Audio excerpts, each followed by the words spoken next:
Hola amigos, bienvenidos a La Mente Oscura. Os habla Merche y hoy os voy a contar otra nueva historia. Este relato que os voy a contar es de el primer expediente paranormal que hizo la policía sobre un suceso, ¿no? Por eso a este relato le vamos a llamar, o le han llamado, Expediente Vallecas. Realmente da miedo, ¿eh? Os aviso que da un poco de miedo. Bueno, pues todo esto comienza en la primavera de 1990. Y la niña, Estefanía Gutiérrez Lázaro, de 16 años, que era la tercera hija del matrimonio formado por Máximo Gutiérrez Palomares y Concepción Lázaro. Bueno, pues esta niña, cuando fue al instituto, había quedado con las compañeras en que iban a hacer una sesión de Ouija. Y la querían hacer porque a una de estas compañeras se le había muerto el novio en un accidente de tráfico. Entonces, pues querían, pues bueno, preguntarle a ver si contactaba, cosas de estas, ¿no? Bueno, pues nada, cuando hubo el recreo, el descanso, pues el grupo de amigas fueron a la biblioteca para hacer esta sesión. Pues bueno, empezaron la sesión, ¿no? Pusieron la tabla, pusieron el vaso y empezaron a concentrarse para contactar. A todo esto llega de improviso una profesora y la sorprende. Entonces, claro, la profesora cuando vio lo que era, pues cogió la tabla, la estrelló contra el suelo y el vaso se cayó. Entonces, al caerse el vaso explotó. Y de ahí salió un humo, un humillo, que se le metió por la nariz a Estefanía. Todo esto lo sabemos porque en esa sesión de Ouija estaba también su hermana y fue la que realmente lo contó. Bueno, pues a partir de ahí, pues la vida de Estefanía cambió. Cambió porque empezó a tener pesadillas, a no dormir bien, veía sombras, veía monjes, oía voces que la llamaban, que fuera con ellos. Bueno, otra de las veces veía como una mancha negra se deslizaba por el suelo hasta su cama. Y sobre todo, todas estas cosas empezaban en el pasillo. Por lo que fuera, se concentraba sobre todo en el pasillo. Bueno, pues una tarde, pues Estefanía entró en una especie de trance. Oía, aparte de que oía voces, pues hablaba en todo tipo de idiomas, chillaba, levitaba, o sea, lo que se conoce como una posesión diabólica. Entonces, claro, los padres asustadísimos empezaron a llevarla a médicos y hospitales, ¿no? Y bueno, pues después de mucho médico y mucho hospital, nadie sacaba nada en claro. Y al final, todo se resolvió con que podía ser epilepsia. Pero los padres no se lo creían. Lo que veían los padres no era que la niña tenía epilepsia, lo que veían los padres es que la niña estaba poseída. Es más, creían que era el padre de ella, de la mamá, porque se había muerto muy enfadado con ella y le había dicho que le haría la vida imposible desde más allá o desde donde estuviera. Y a esto si le sumas que era una familia muy creyente, pues todos la achacaban a esto. Bueno, pues todo esto se hacía durante un año. Se pasaba todo esto durante un año.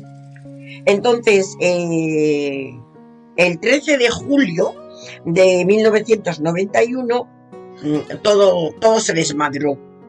Y se desmadró porque Estefanía, estando en este trance, atacó a su hermana Marianela. La atacó, entró en un ataque de catalepsia, entró en coma Y claro, los padres asustadísimos, pues la llevaron a urgencias al hospital de Gregorio Marañón. Ahí estuvo por la noche y ya de madrugada, que nos ponemos en el día 14, pues la niña falleció. Le hicieron la autopsia y no encontraron nada, no encontraron la causa de su muerte. Entonces los médicos calificaron la muerte como súbita y sospechosa.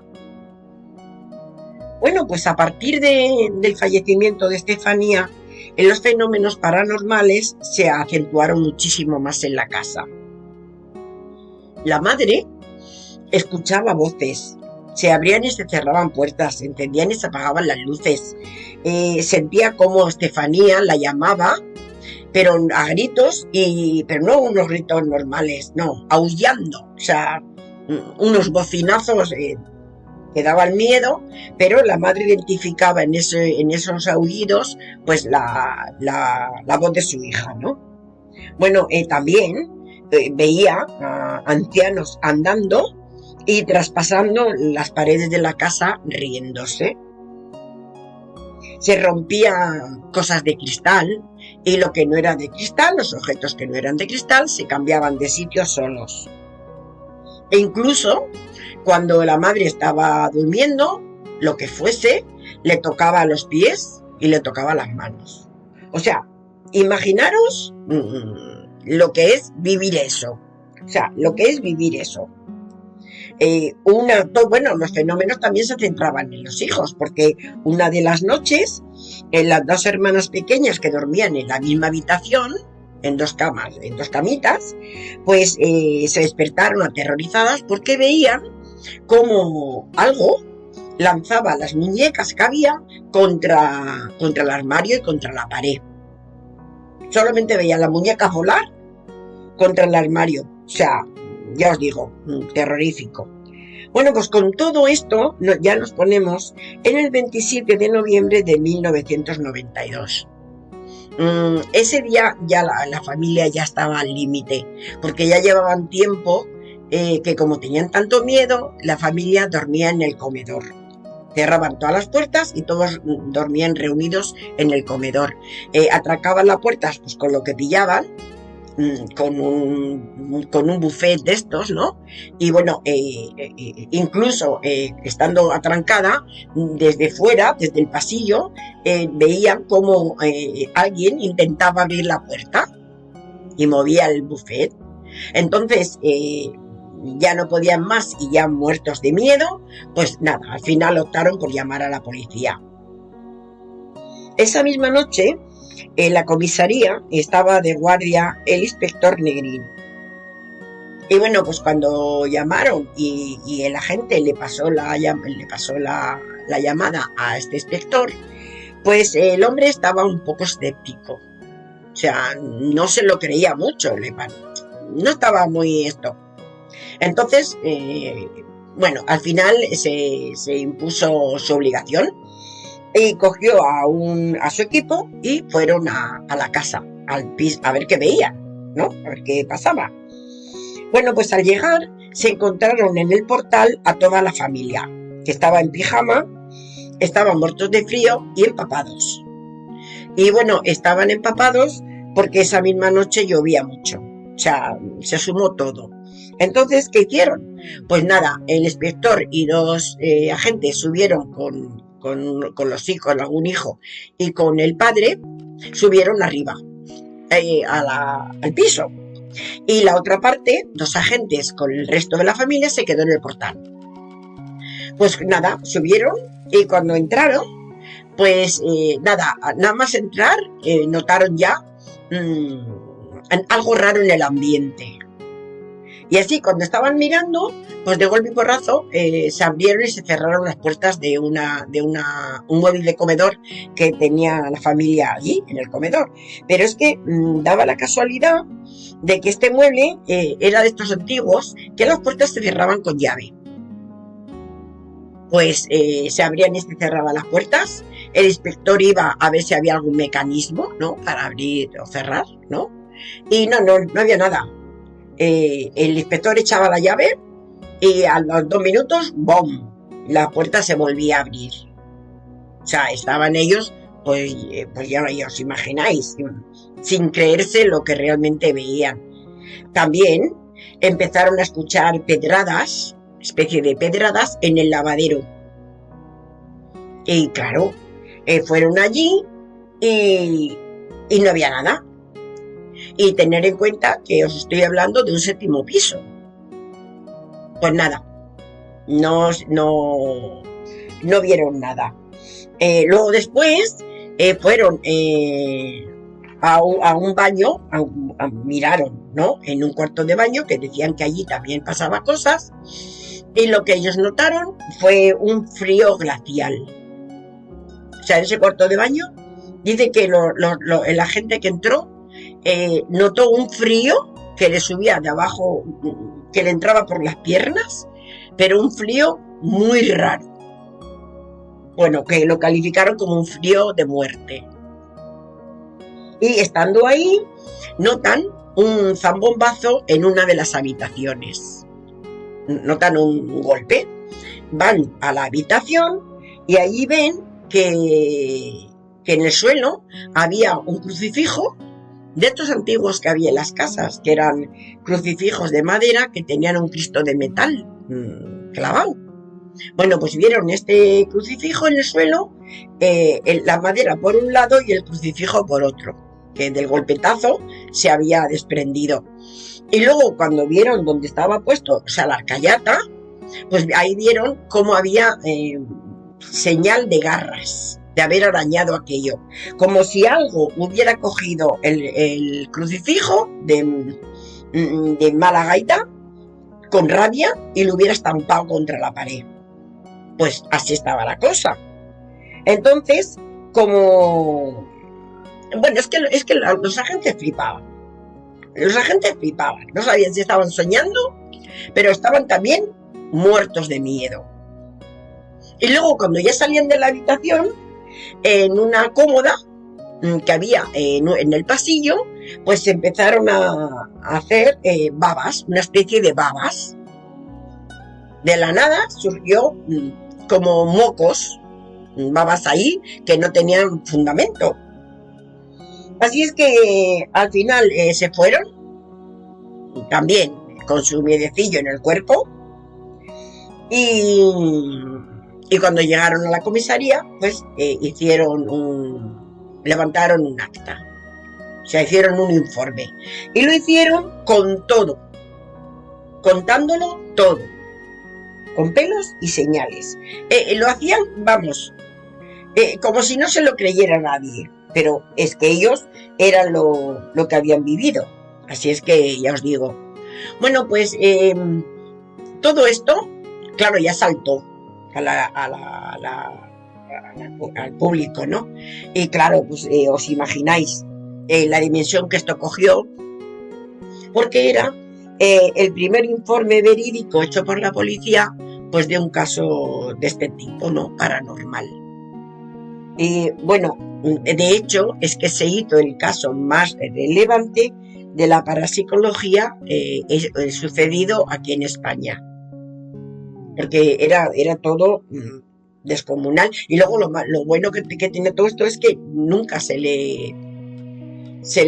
no había explicación, o sea, no podía justificar nada porque no había ninguna explicación.